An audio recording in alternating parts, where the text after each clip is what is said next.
Alright guys, welcome back to Everyday Beekeeping. This is part 2 of the pollen patty, DIY pollen patties. Now that they've been in the freezer, chilling out, we're going to cut them into usable sizes. I just take a pair of regular kitchen scissors and I'm just going to cut them into blocks about 1/4 of a pound each. And I just cut it right down the middle. It kind of cuts up like frozen peanut butter candy. And cutting this tray down the middle, I can cut each of these slabs. I can get about 5 slabs off this block. Alright guys, we're in the bee yard. I got my little helper with me today. We're going to work on bees. Huh? You see the bees? Yeah, the bees. We're going to feed the bees pollen patties? Yeah, Can you say pollen? yeah. Pollen? So we're going to feed out these pollen patties that we made today or yesterday, and we're going to put them in some of these hives. I see bees are out and active today, so it's a good time to do it. Maples are about to come into bloom in our area, so they'll have a little bit of a nectar flow, a little bit of maple pollen coming in. But let's get in some hives and see what we can find today. So we're going to check on the bees. We're going to put some of these pollen patties in here, and they're eating through that sugar I got there. Let's see if I can do this one-handed.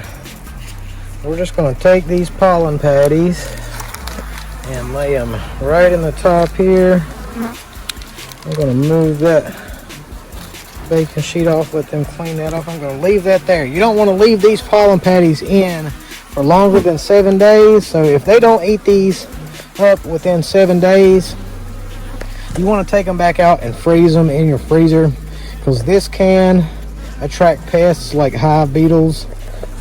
We don't want to add any extra work for them, so we will take these patties out if they're not finished up and put them back in the freezer for a couple of days.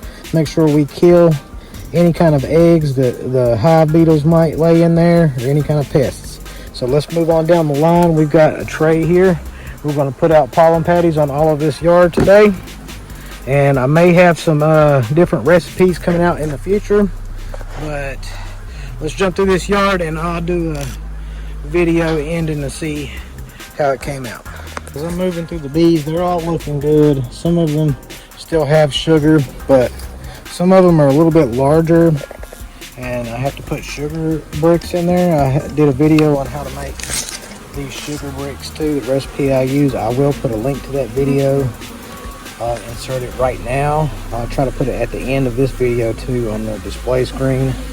But you might want to put sugar bricks on them too if they need it, because bees like to chimney up through the hive to get to resources, so that if they don't have it around them, they could starve. So pollen patties, sugar bricks, get those onto your bees. We're going to keep on moving through the yard. Alright then guys, that's all I got for today. Installing those pollen patties. I got a bunch of spring cleaning to get in here to do.